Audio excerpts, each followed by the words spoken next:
მოგესალმებით, წარმოგიდგენთ Property Leader Spotlight-ს. გონია რომ საინტერესო უნდა გამოვიდეს თემა, რადგან იპოთეკური დაკრედიტება ერთ-ერთი მთავარი აქსელერატორია ამ სფეროში გაყიდვების, როგორ არის განვითარებული იპოთეკური ბაზარი, რა ძირითადი კრიტერიუმებია, რომელიც ამ ბაზრის განვითარებას აფასებს. 2026 წელს იპოთეკური დაკრედიტება პორტფელი იზრდება, მზარდია, სადღაც 11-15%-ის ფარგლებში არის ზრდა, თუ კი წლიურ ზრდას ყოველთვე შევადარებთ ერთმანეთს. უძრავი ქონება არის არამხოლოდ საქართველოში, არამედ მსოფლიოში ერთ-ერთი ძალიან ძლიერი საინვესტიციო ინსტრუმენტი. უკრაინის ომის დასრულების შემთხვევაში და საქართველოსთან მიგრანტების სწრაფად გასვლის შემთხვევაში საქართველოს უძრავი ქონების განსაკუთრებით დაქირავების ბაზარი გარკვეული სტრესის ქვეშ მოექცევა.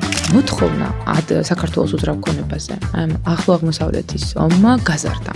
თქვენი მოსაზრებით რა არის მთავარი შეცდომა, რომელსაც მომხმარებელი იპოთეკური ან უზრუნველყოფილი კრედიტების აღების დროს უშვებენ? მთავარი, რაც პრაქტიკაში ხდება ხოლმე, არის ის, რომ ადამიანი ცდილობს აიღოს მაქსიმუმი, რაც ასე ვთქვათ, მიეცემა.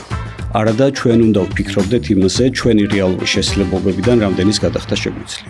ესე იგი, 25-30 წლის მომხმარებლებს მე ვურჩევდი დაიწყონ მცირედით იმისთვის, რომ დაიკმაყოფილონ თავიანთი მინიმალური მოთხოვნები და ეტაპობრივად გაზარდონ შესაძლებლობები.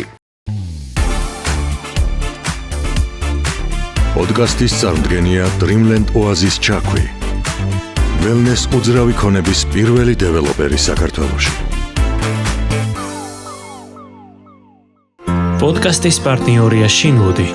მიწის ნაკვეთები დღის შუაგულში. იდეალური ადგილი სახლის ასაშენებლად. თბილისიდან 23 კილომეტრში. საგურამოს მიმდებარედ. Property Leader Spotlight. უძრავი ქონების პირველი სექტორული პოდკასტი საქართველოში.